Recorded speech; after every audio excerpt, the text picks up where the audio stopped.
Today I am going to talk about the most known ripoff in the gaming industry. Moonton, the company behind Mobile Legends Bang Bang, was able to set up Riot Games to the point they choose to go for a lawsuit. I am Santar, and this is the story about this crazy rivalry. Mobile Legends is a 5v5 game with more than 100 playable champions, aka heroes, developed by Moonton. Game runs on the same principle as League of Legends, so you can choose to play on XP lane, gold lane, mid lane, or in the jungle, or last of all, the most likable role of the roamer/tank. Your goal is to destroy enemy team towers, then their base to win the game. As in League of Legends, you can secure objectives on map such as Turtle and Ward, Dragons and Barons respectively. Game is faster paced than the classic PC version, so you can expect around 15 to 20 minutes per game. We all know that Riot Games officially released their mobile version of League of Legends Wild Rift, but this happened only in late 2021. MLBB has been on the market since 2016, and when Wild Rift was released, for many players it was already too late.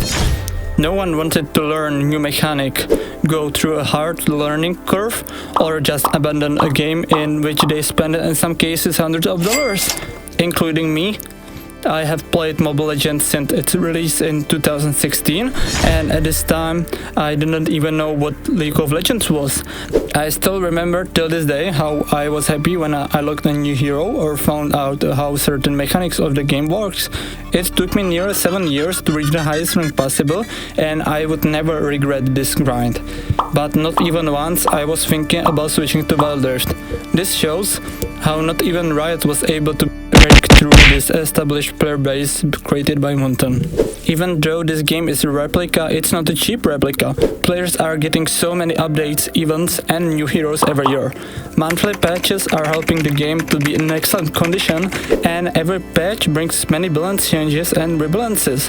As in every game, there are established meta heroes that are just better than the others. But Moonton is taking good care of frequent meta changes so they don't become boring. You are able to pick non-meta heroes, and with a good understanding of the game and enemy team composition, you are able to put up a decent fight. I feel like Moonton is actually listening to needs of the community and is trying to do what players like. Community is getting a lot of new heroes and skins, so Moonton gets enough money to stay profitable without pay-to-win business model. Like in every game, the loudest ones are the most toxic ones. There are many very good and many toxic streamers and YouTubers that are bringing joy or cry to the MLBB community.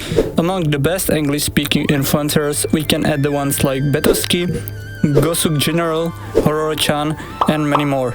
These influencers are promoting this game in a healthy way, and they are bringing deep analytics and fun factor of gameplay, even with non-meta heroes, which supports a healthy state of the game. Surprisingly, this game's esport is very developed, sitting on 7th place of all-time peak viewers of esport events and nearly $3 million prize pool in 2023 alone. This shows that even mobile games are capable of competing against big PC titles. Most popular event being the M4 World Championship, Tennis Indoor Stadium Senan, organized by Moonton with a prize pool of $800,000 and viewer peak 4,250,000 people with an average of more than 800,000 viewers in 100 hours of broadcast. These numbers are not to be thrown away.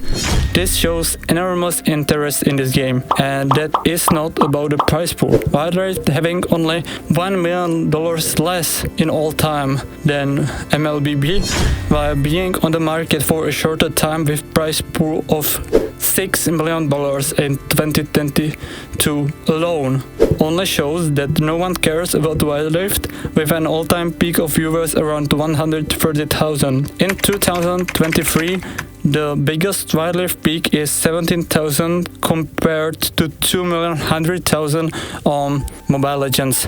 This shows that even with much bigger money involved, Riot wasn't able to take over this huge South Asian community, and Moonton was able to fight against the original games.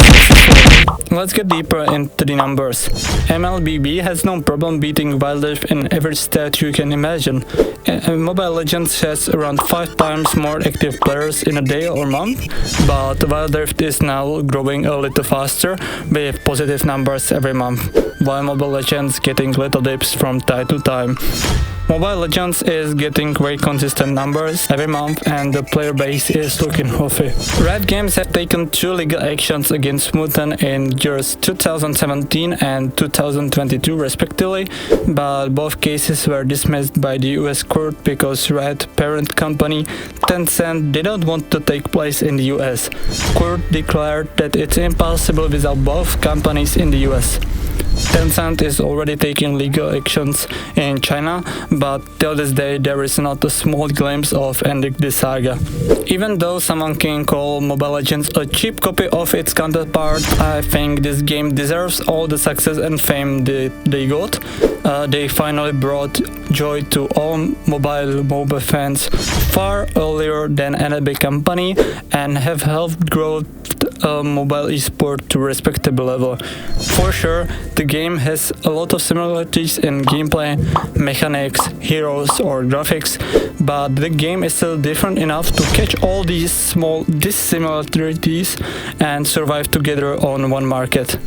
If you enjoyed this video, leave a like and subscribe to the channel.